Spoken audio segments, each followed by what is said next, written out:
Hi guys, welcome to Women Who podcast. I am Meredith. I am a soul purpose coach, and this week I am joined by Rakhee, who is a somatic coach and someone very dear to my heart. Thank you so much for being here, Rakhee. Thank you for having me. Cool. So Rakhee and I have done work together in the past. I did a 3-month intensive somatic healing journey with you, and it changed my life in so many ways. And ever since that point, I have always talked about somatic healing as a means to coming back to yourself. I want to start by, I suppose, talking about somatic healing and why it's different from other modalities. So, I mean, I think it's tricky to define it alone as different because each person is going to do somatic healing in their own way. But for me, I can share what it means for me, which is it's such a body-based practice. And I guess to share what it's different from the traditional westernized therapy of psychoanalysis and kind of repetitive stories and analyzing why. Somatics gets us just to look at what's here. So it's more rooted in presence. So for example, the question might be, what are you feeling in your body and where? So it might be a fluttering in the chest. And instead of saying, oh, why do you think that's there? What happened to you in your childhood? That stuff can come up naturally, but it's more about the client and as individuals exploring that sensation and fully meeting it with love. And sometimes that's enough. That is enough when it's fully seen in love for it to pass through, and it comes in waves. And sometimes it has a message for us. And so we might ask, what message does it have for you? Or intentionally in another session, perhaps bring up the inner child or the wounded part, and then again explore it from a sensation point of view rather than an analysis. And sometimes the mind expressing the story is a somatic release in itself. But it is a fine line, and most people are struggling with overthinking and overanalysis, and the issue is that they can't relax into the body, and it's only with a relaxed nervous system that we can genuinely and actually start to process. So it's not taking away from the story, it's just thinking and working with what actually works, which is releasing that trapped energy and emotion in the body.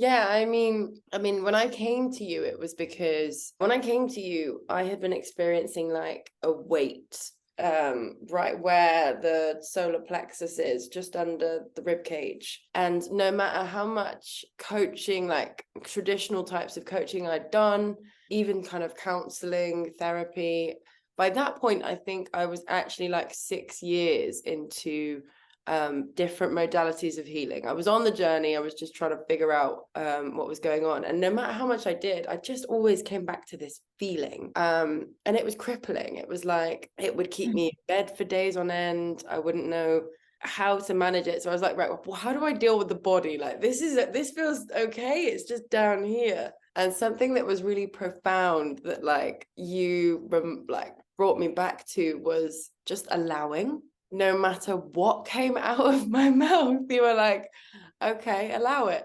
Okay, allow it. And I was like, but I'm not, how can I just allow this to be here? I'm going to be in bed for weeks. And you were like, yeah.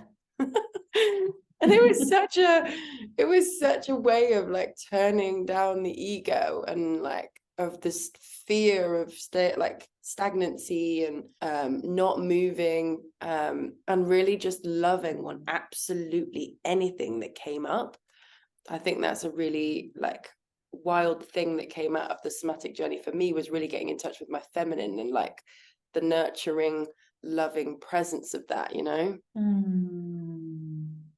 The irony in what these sensations or these parts of ourselves that are struggling or suffering, or like you say, the heaviness in the chest or the resistance, the fight, the wounding, is when we love it completely, which means that we're loving on the sensation or the state so much that we're okay if it never goes. It usually dissipates, but the intention, and I remember teaching this to you or sharing this, and we went on a bit of a journey with it, because the intention cannot be coming from the energy of to get rid. It's just that and also like it's not even sometimes helpful to tell the client or to share that, you know, if you love it loads and loads and loads and you make so much peace with it that it might never leave, you'll be okay. And usually that's because your relationship to it shifts or the sensation moves. Like, it doesn't matter what it is or why, it just changes, making so much peace with the discomfort that it's like our best friend that we would happily carry with us through the rest of life. And then, yeah, just witnessing the transformation in that, because it will be individual. It must be such a, like you must have such patience, I guess. I don't know. I think I would want to just say, if you love on this enough, it's going to change. But obviously you can't do that, because like for me, I can remember feeling so much frustration with like, but how can I just continue to love this? It's inhibiting my life. How can I like just love on this? I suppose it must take such patience from you, you know. Well, it's all just mirrors. You're just a mirror of me.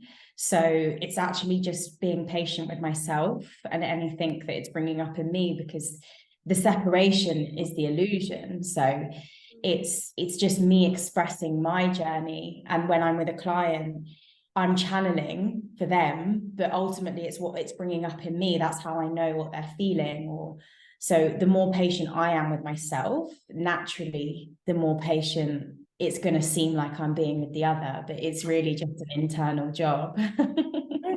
Okay then. So let's move on to your ayahuasca trip, your recent ayahuasca trip. Just profound. I think we all have medicines that our heart calls us to. And there have been many plants that I've tried over the years and done ceremonies with in Latin America and even in Brighton.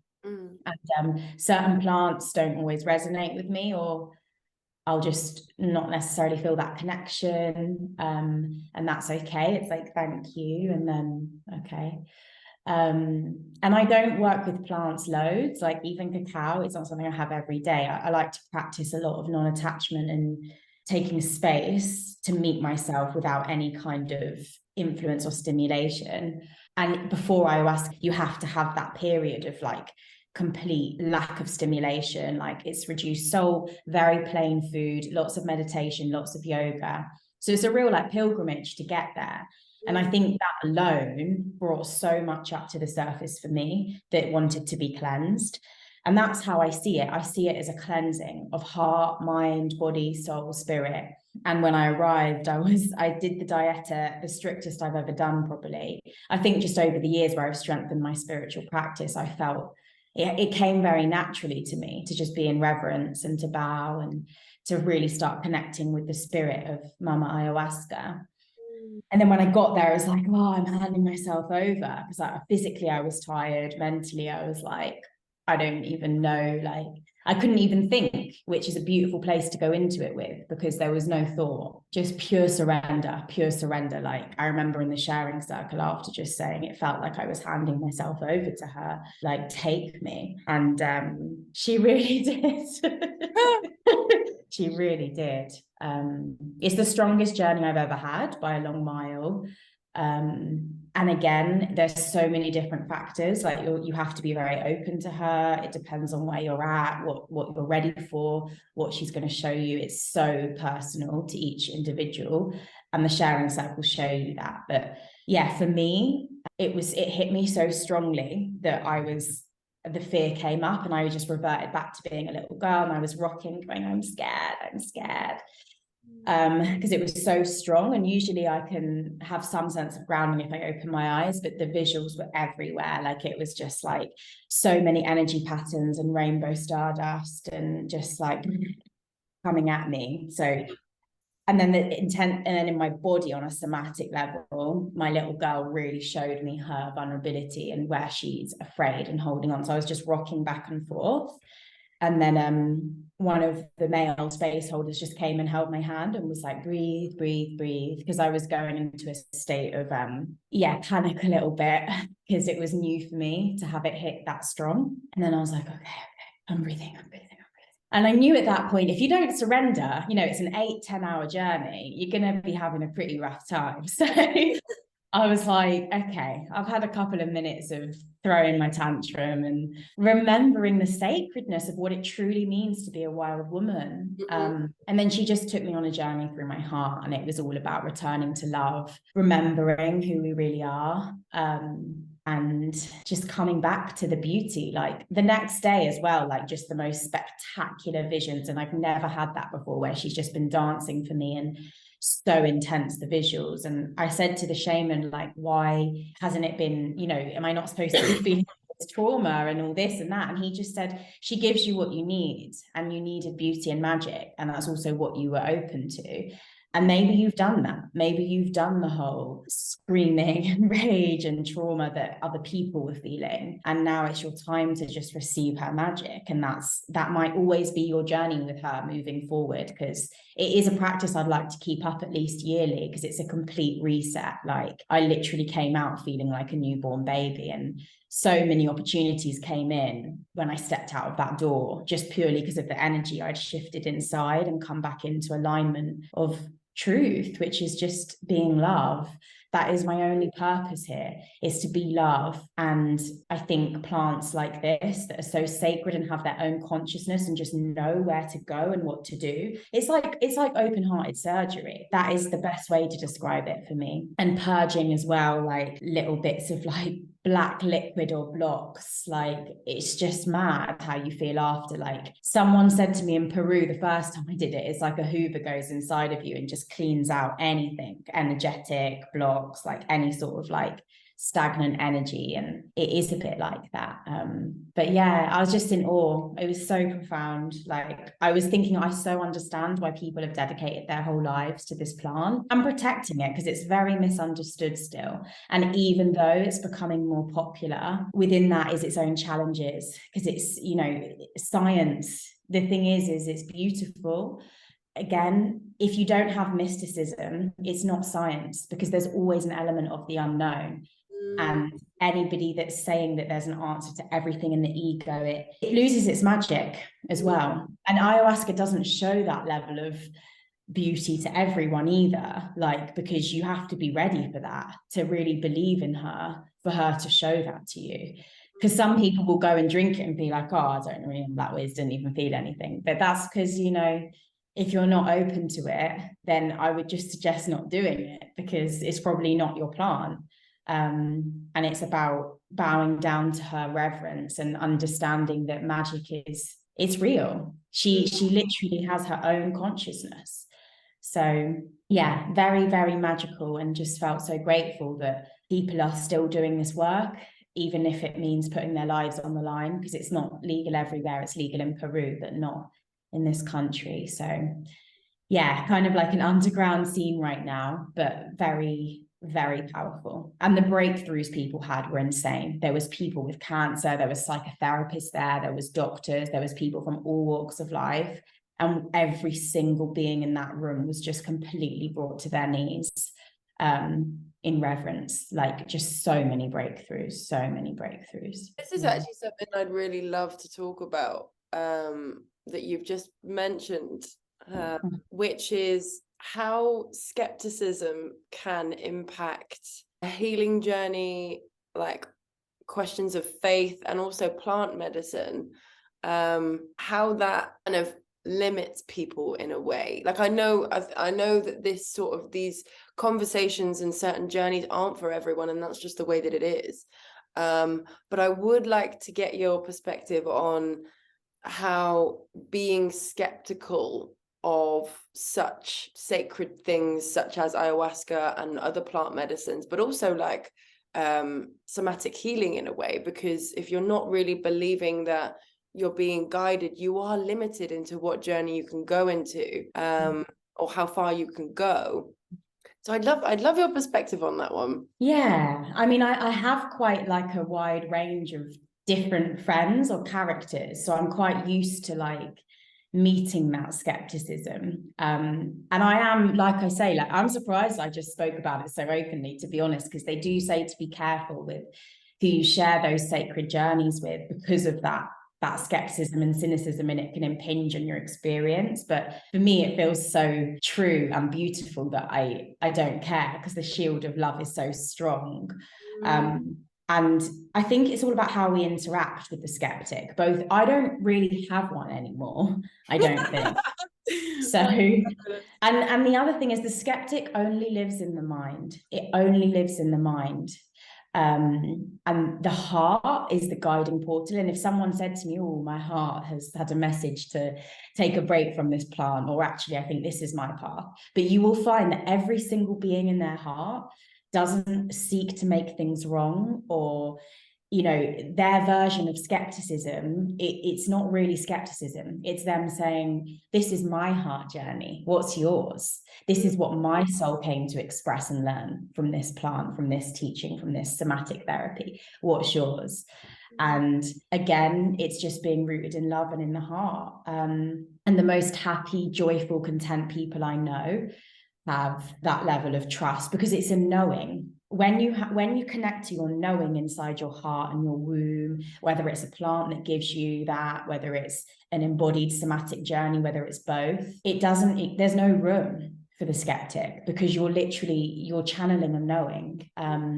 And again, then it doesn't matter what people say, because I used to struggle with people, if I felt like they were judging or shaming or not understanding me. It was just a mirror for where I wasn't fully allowing myself to understand myself and owning the journey. And the second that I can recalibrate that, it disappears. It's like, I almost laugh now if someone says something skeptical about this work, because it's not important to me. It's like, I love you.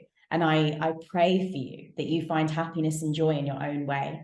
It's not my journey to change or fix you. If people come to me, and like you say, it's not for everyone, but most people get to a point in their lives where they're trying with this, and it creates illness in the body, it creates suffering, it creates stress. So I honestly believe that eventually everyone's going to return to this more embodied, somatic, kind of connected flow, because I think it's the only way to find true contentment.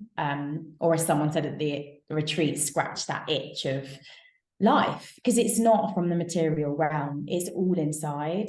So without doing body-based work, how can we truly know what that means to return to ourselves? Because the stories can pull us out here, and then we're looking out here, oh, what's this? What do I, So yeah, I think coming back into the heart and returning to the knowing is the opposite of the skeptic, really. There's just not any room for it. And if it does come up, it's in the mind. And so this is a topic I'm very interested in at the moment. One of the things that I recently decided to do was to stop diluting my content that I put out on Instagram, because I feel that I have been kind of over explaining things where I maybe don't need to. And actually the skeptics are the people that I'm trying to help understand. And it's like, there's no point in that, like, I'm going to appeal to the people who understand me. And that's where I want to meet them. I don't want to try and convert the unconverted. And I think I have love for the skeptics. And much like you do, I'm kind of like, if it doesn't make sense to you, that's okay. Like, I'm not going to try and change your mind. Like, I actually have a couple of friends here that, like, sometimes I'll say something and maybe they don't agree, or they don't like some of the things that I do. And that used to really trigger me, like exactly as you said. But that was just an example of where I wasn't fully loving who I am and what I do. And since that's changed, it's just become so much easier to practice authentically what I do, and also love my job and who I help. There's no room for kind of bitterness or like judgment or criticism when I'm kind of functioning from a place of love. Yeah, it's beautiful. And it's such a reminder. And the mind is sneaky, right? It's more sneaky than we know. And so is the ego, because it comes in sometimes, even when we've done that work of returning, of like a slight questioning, or like that triggered me, what that person said. And all the time, it's exactly what you've just shared. It's returning to love and just remembering that it doesn't really matter, what the other is doing, because it's all about being inside. And it's just such a powerful path to remember that, because it brings peace. And they even said at the retreat, like, this does not need selling. They were like, there's an afterglow and you're going to want to scream this from the rooftops and tell everyone to go do it, but it doesn't serve, because one, people might not be ready and as open as you have, and two, it's not your place to want to like fix or convert, like you just shared as well. And I was thinking, like, you know, because there was a point where I was trying to push some of my family to do it the first time I did it about 4 or 5 years ago. And I'm so glad I didn't, because it probably would have been awful for them if they didn't have that belief or that knowing. So it's all about guiding people. And as you shared, you're a soul purpose coach, which I'd love to hear more about, by the way, because I love that label. Is guiding people gently back into their truth, and all the time checking in that we're not projecting our version of reality, but rather holding that empty space and allowing any messages to come through. But it's more of like a loving reflection, or sometimes it can be quite a cutting one, if that's, you know, the truth of what's coming from your heart. But all the time just checking in that we're not trying to push or convert, and rather hold space for them to just unravel. And usually we all get to the same place, which is beautiful. But again, not necessarily the goal to like get us all in exactly the same uniform and order, because life would be pretty boring like that. We've all got our own unique expressions, and neither one is right or wrong. It's just about what works for people. Yeah, and that's such a, like, so much of what you just said has like relates for me to divine feminine, and like loving something completely means allowing it to be whatever it wants to be in whatever expression, you know.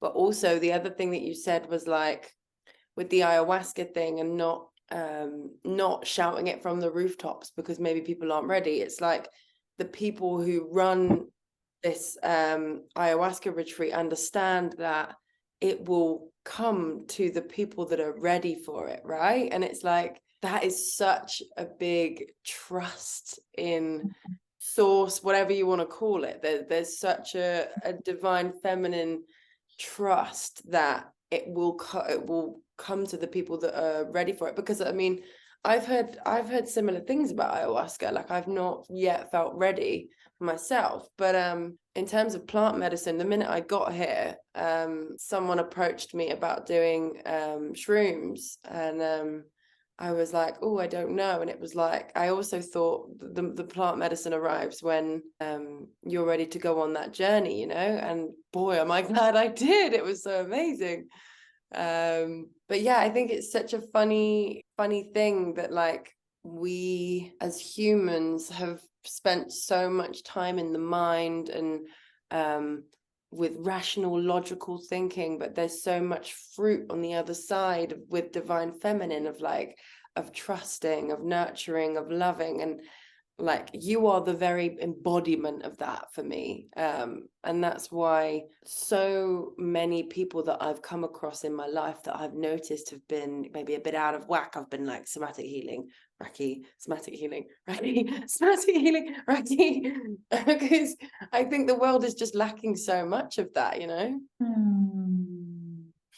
Yeah, bless you. It's beautiful to receive that. I think because it's not so common spread, it can be quite triggering for people. I have another friend, another teacher, who's very in her divine feminine. She's quite a few years ahead of me, physically and mentally, and you know, she's been around on this earth for a lot longer on this path. And you know, sometimes it can be so triggering. She said there was an instance where she felt this energy almost like kicking her in the womb. It can really bring people's stuff up if there's like this very soft, ethereal, like loving presence. Like, it can be met with resistance or like a mistrust because of the collective trauma of the divine feminine, and there's so much history to it. And it's sad, but it's also, it's a part of life, and I trust it's coming back slowly. But it's also the irony is that because it is coming back slowly and people are a bit more like, oh, it's not this like really masculine structured way, it's taking people time. But for all of us way showers that are embodying the divine feminine, because we're in that flow state, we don't mind that it's taking its time. I don't mind. I'm quite okay with the slowness of it, and even if it takes people a while to fully get even me and what I'm offering, and the right people are coming in. But it can be a slow burn, and it's just part of it. It's like you say, it's patience for people to go at their own pace, which is what the feminine's all about as well. Like, you can't rush your healing, and if you try, you will likely keep experiencing burnout, keep experiencing the same cycles until we learn the lesson. And I truly believe that if we don't learn it in this lifetime, we come back again. It's just all energy transference, all of it. So, and it's a choice, because people don't have to do the work and embody their feminine either. It's just a choice. But what I'm learning is people start to see the change, and even people are coming up to me like, what's different, and they just feel that. And that's what they also said on the retreat. Like, people will start to get curious, like, why is this person so happy and so in love with nature right now? And I'm just thinking about, stressing about bills and how I'm going to do this or that. This person's rolling around in the ocean, like, reveling. And it's the same with my dear friend. I won't say her name to keep her anonymous, but she said people often ask her, like, is it real? Is it real? Like, why are you so happy all the time? Or like, are you high or something?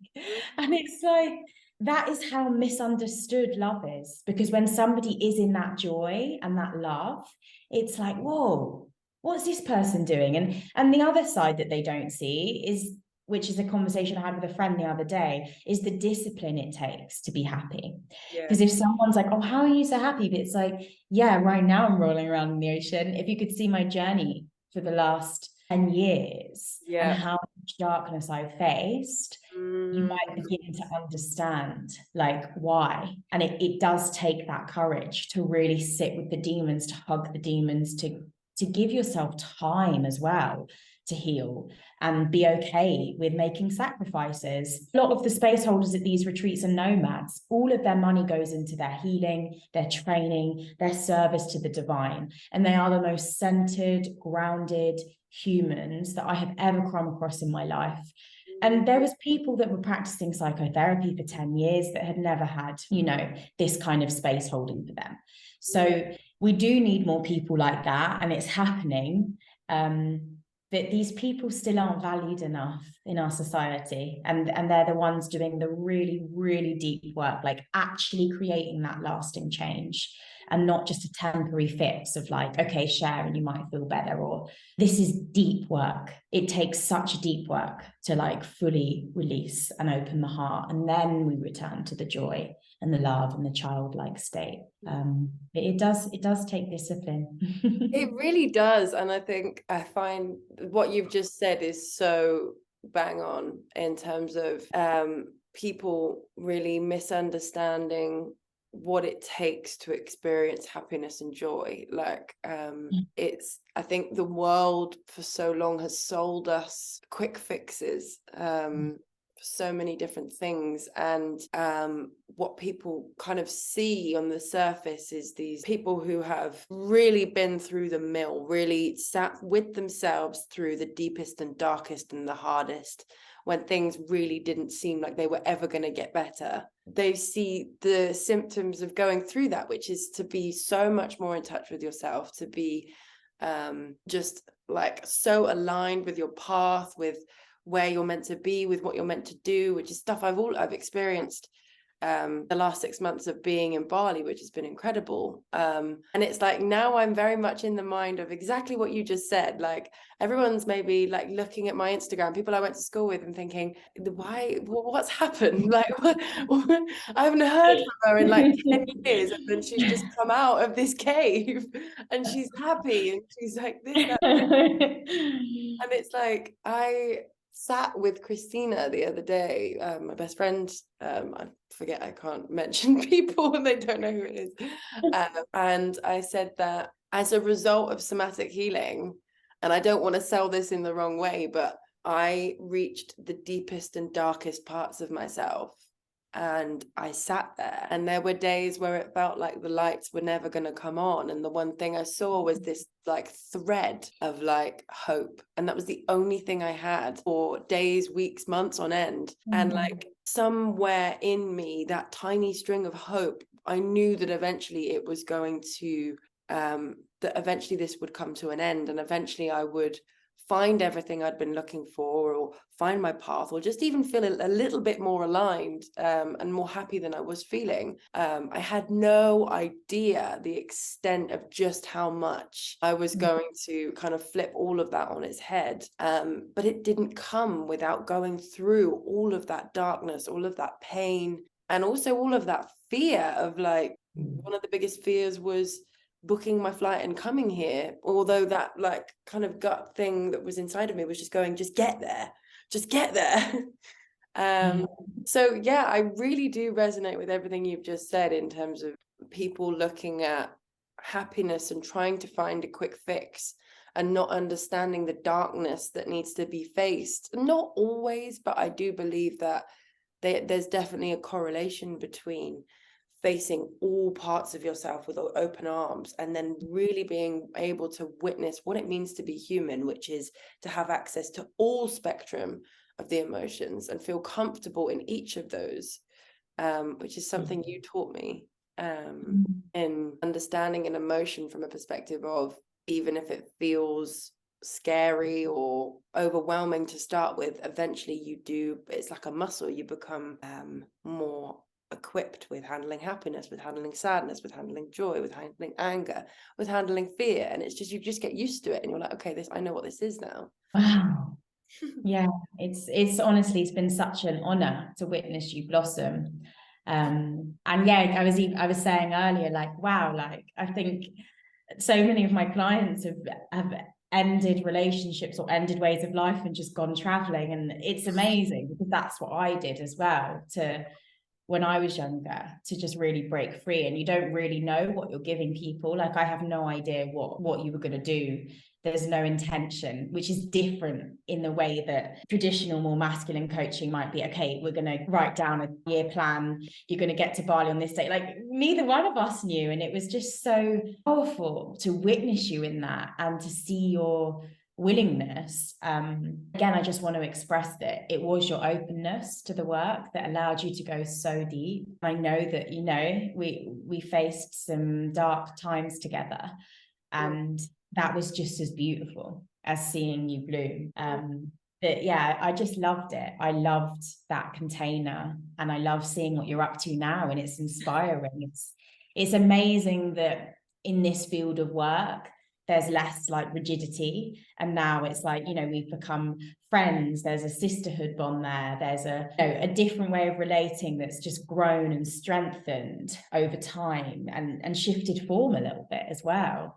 So thank you for your open heart and for doing the work, because it's just so incredible to see you blooming continuously. Oh, thank you so much. Yeah, I mean, I think I will endlessly be grateful and sing your praises, because you gave me a gift I didn't know I needed, in terms of building a relationship with my body, and it's given me like this superpower that I didn't know was even possible, you know. Like I thought I was going to live my life from kind of here upwards.